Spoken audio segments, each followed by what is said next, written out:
I remember feeling like when Jayla was diagnosed with diabetes, like I was grieving. I legit felt like I had lost my healthy child and now I have this sick one. Yeah.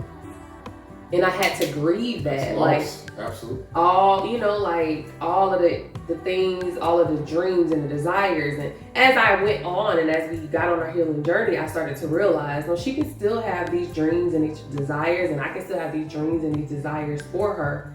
She just got to have insulin in the background, or we got to do more planning, or, there's always going to be something else that we got to go along with it. But I legit felt like I was grieving the loss of my healthy child. That's tough. That was really tough, and I think that what we have to remember about grief is that it goes through phases, and it can peek its little ugly head up right in the middle of, right after you just had the time of your life at Disney World, and you're like, oh, we had so much fun, and then you remember, but I had to stop and change Jayla's pump in the middle of the thing, and then it hits you like, dang, we not even living a normal life, or whatever the situation may be. So I think that that's part of it too. That it's grieving. Going through that part of grief, and you're trying to go through that, you still got to deal with life. And God is still present. God ain't absent. And like God, even though it feels like he's not there, he's still present. And so you're battling with, okay, I gotta still do life.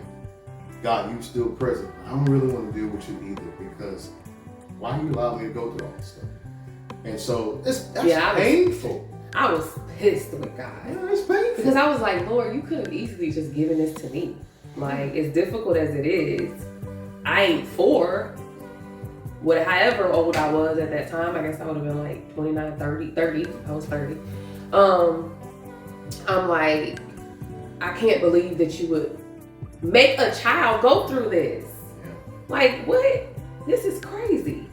A child, a 4-year-old at that, like, you could have easily just given this to me. I would beg God, please transfer it over. In the middle of the night, when we wake up in the morning, I got diabetes and Jayla don't. Like, I would beg him, please just give it to me instead of Jayla. Like, why does she have to go through this? I'll take the cup and bear it. I will bear the burden for her. Please, God, I would beg him to please take it away from her. And if somebody had to deal with it, just give it to me. Yeah. God don't normally answer those type of things. You're like, nah, I can't do no putting on that one. That's her world, and that's what you got to deal with. And I think that's the thing about trying to move forward with your faith, even when you're going through these moments, is that, even though it's painful, and even though it's tragic, and even though we feel like God has abandoned us, and we may do, and may in that moment, he may have separated himself a little bit from us just for us to experience what we're going through, I think we often forget that his love is still there, present. He still cares for us. And I think in the sense that we feel abandoned sometimes by God, there's still that sense that we have to understand that God is never too far away.